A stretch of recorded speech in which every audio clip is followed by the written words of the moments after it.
And welcome back. I am Maester Aelix, and this is ShadowRun Returns Dragonfall. And we are right back where we left off here in our headquarters. I'm going to talk to Paul about what's been going on lately. Paul himself calls over his shoulder at the sound of your approach, his eyes glued to his computer display. Aiduken, Frau Muller should be on her way, but before you go to the meeting site, I have news. He glances at you. His words trail off. Upon seeing expression on your face, Amsel's voice becomes grave. It can wait. Tell me what has happened. I had some trouble on the U-Bahn. Somebody set up an ambush. Nothing on. She got attacked by a bunch of idiots who didn't know who they were messing with. Bad news, my friend. Somebody's is hunting us. They set up an ambush. I had some trouble on the U-Bahn. Someone set up an ambush. Amsel pauses and gives a curt nod. Truth be told, I've been expecting something like this might happen. I'm just glad that you made it out alive. We hand over the encrypted PDA. One of the attackers dropped this. Amsel takes the PDA and examines it. Yes, I should be able to extract some information from it. Give me a moment. He plugs the PDA into his computer and goes to work. A few moments later, he lets out a grunt of dismay. Well, Aiduken, I was able to recover a file, but unfortunately, that's all I'll ever be able to pull off this thing. All that anyone will, truth be told. It must have been running some kind of counter-intrusion software. The instant I gained access, it bricked itself. Amsel disconnects the useless PDA and drops it to the ground. It clatters to rest on the metal floor. Let's see. Damn it, we're in after already. We can't afford to lose what few leads we have. One whole file on the strip. What did you manage to pull off it? A comp file. The audio is all here, but it looks like we've only got video on one side of the conversation. Let's see what we have. He opens the file. A nightmarishly familiar face appears on the screen.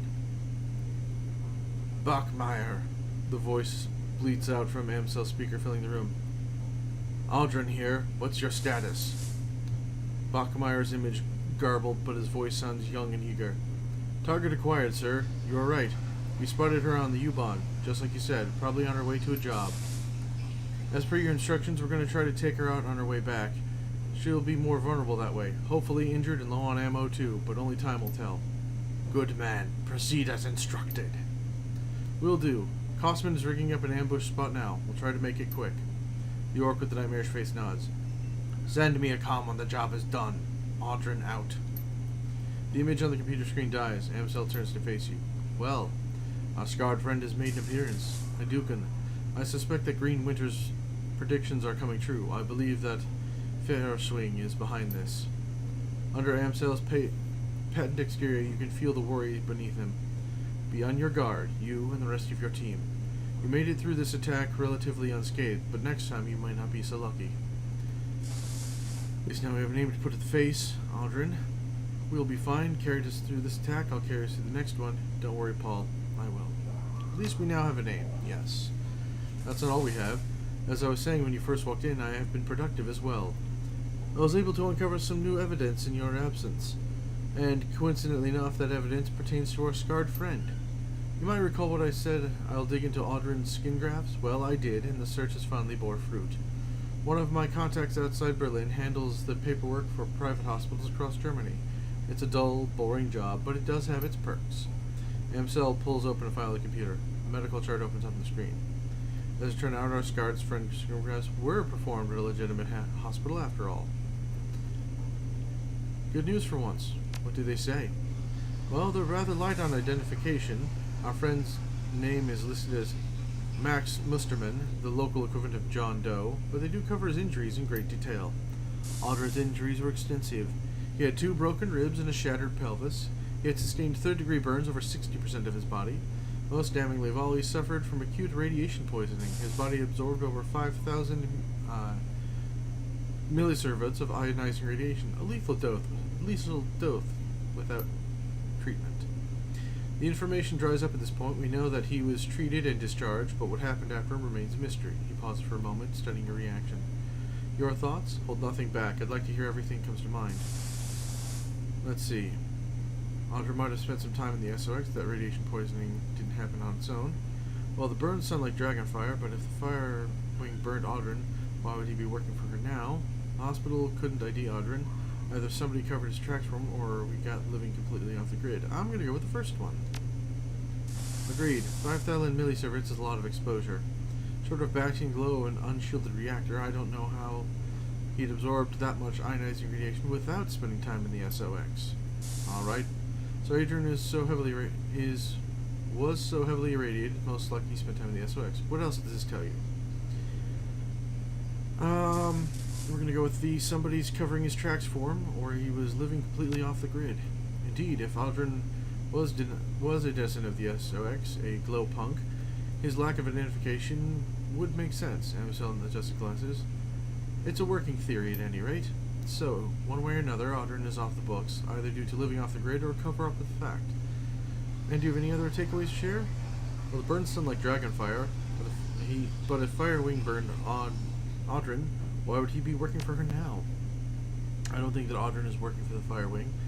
I believe he is serving her. On Greenwinter's second DVD, he mentions that there is a cult within the SOX worshipping Firewing, the disciple of the cleansing fire. I believe Audrin belongs to this cult. That's bad news. There's nothing more dangerous than a zealot. My thoughts exactly. A hireling can sometimes be bribed or reasoned with. A pawn can be liberated. But if Firewing soldiers look upon her as a goddess figure, nothing short of killing her will deter them. And even that might not stop them. So to sum up, Audrin has probably spent time in the SOX, has probably even lived there, and a member of the Firewing Dragon cult, and he hates you. Pause for a moment before continuing. In my mind, all of this enforces one fact. We need to find Vauclair, and we need to do it fast.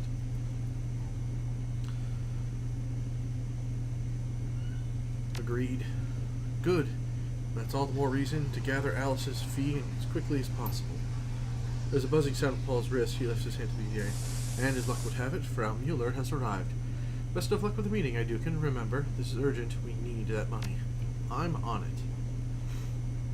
One thing I want to do real quick, though, is check our current cash supply.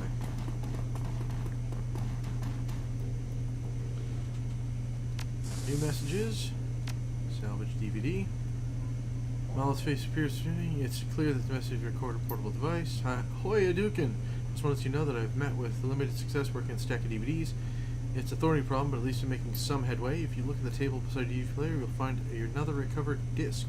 I wasn't able to salvage all the files on it, but I think it might... Cool. For my part, I'm going to continue working on the other DVDs. To tell you the truth, I wouldn't hold out much hope, though. They're all badly damaged and suffering from disc rot besides. I'll be in touch. Best to you and your team. The message ends. Well, that's nice. Let's see. Status of the Alice Fund. We have 2150. Alright. Let's see. Shadowlands BBS. Post pay data. Cool. We'll go back. Okay. So let's talk to Frau Muller then.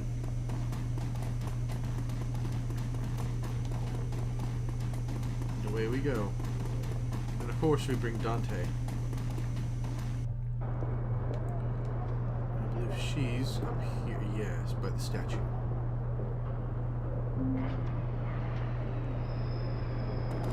There we are.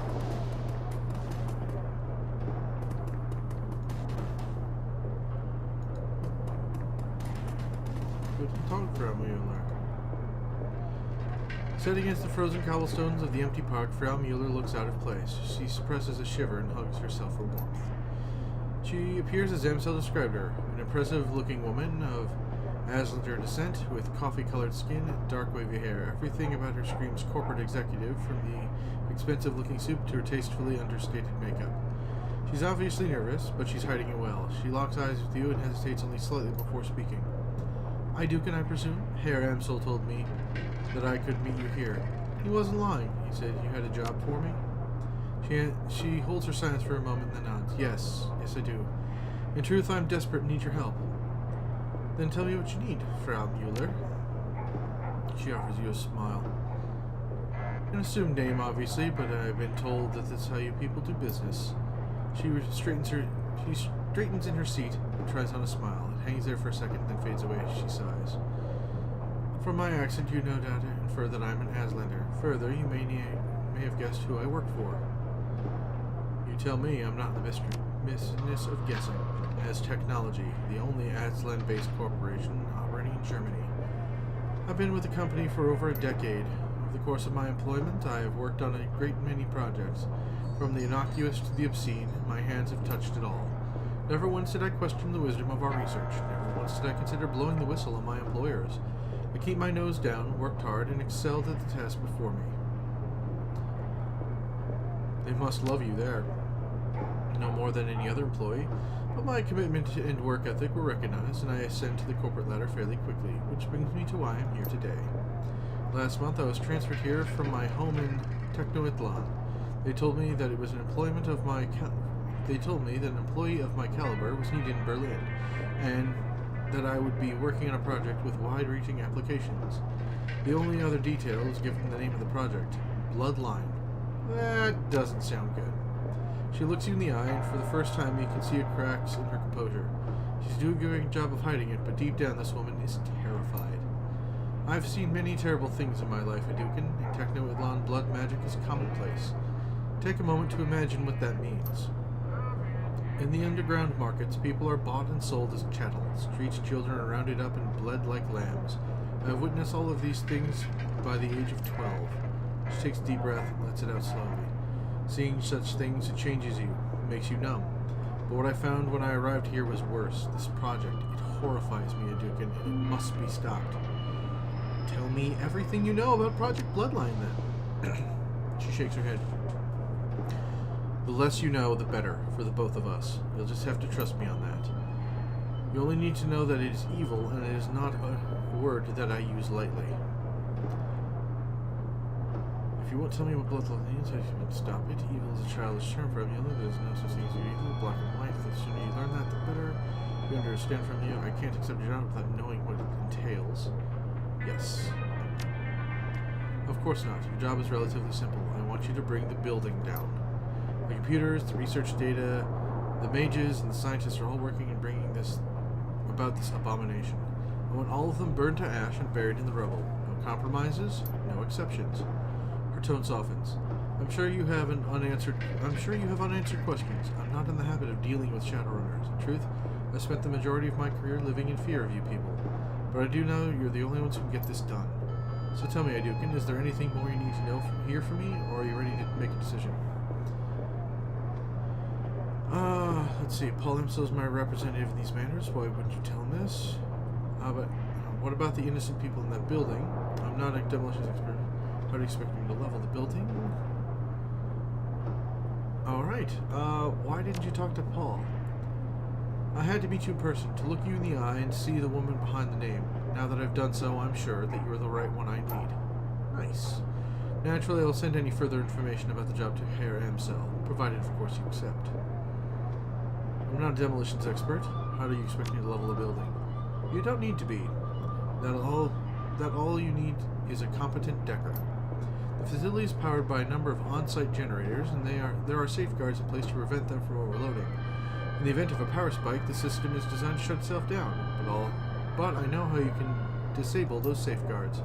Once the generators begin to overload, you'll have a limited time to reach a safe distance. The explosion will be quite catastrophic. What about the innocent people? None of us are innocent, Aiduken. But if you need to solve your conscience, rest assured that at the hour of your approach, only the personnel authorized to be on site will be security and senior members of the research team. And I assure you, neither are innocent in this matter. If Bloodline Project reaches completion, nobody will be safe ever again. I know this sounds like hyperbole. I know, but it isn't. The Bloodline Project will lead to countless deaths. I'm certain enough of this to hire you, despite the fact that I'm doing this will probably cost me my own life. What can you tell me about security? Expected to be tight. In addition to their standard security team, as Technology has taken out a knight-errant high-threat response team contract to protect the building. Corporate doesn't seem to mind contracting a competitor for emergency response services. That should give you some indication as to the uniqueness of this project. At any rate, I believe that I've come up with a solution to the Air Knight problem. I'll discuss the matter with your Herr Amsel if you decide to take the job. Let's talk compensation. 36,000 Nuyen, and as I told Herr Amsel, That's what I've allocated for the job. That's fair. It's better than fair. I've done my homework, Aiduken. I've reached a decision. Let's see. I'll take the job. Her face visibly brightens. In that case, it's a deal. I can't tell you how relieved I am, Aiduken. Thank you for helping me and bring this nightmare to an end. Though I will iron out the remaining details with Herr Amsel. He'll want to talk this over with you anyway, I'm sure. You're a good woman, Aiduken, and you're saving more lives than you know. Awesome.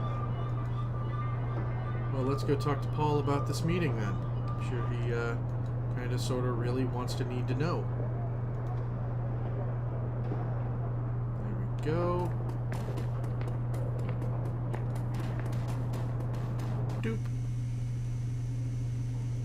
And Paul.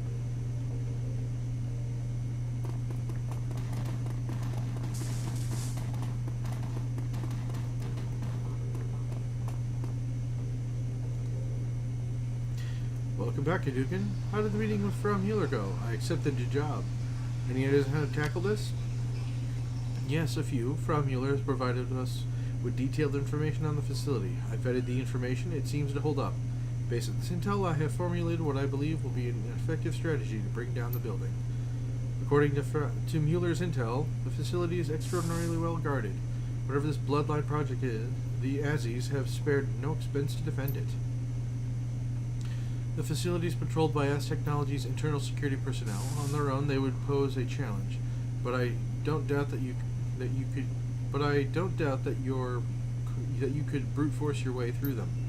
Unfortunately, they will not be on their own. AS Technology has purchased one of Knight Errant's more expensive security contracts, an additional line of defense. So kicking the front door is out then? I would say so. I pulled some strings with an old contact of mine, and he's provided me with the address of a small software developer, OTK International. They write the firmware upgrades for Knight Errant's comm systems. Their defense should be considerably weaker than AS Technology's.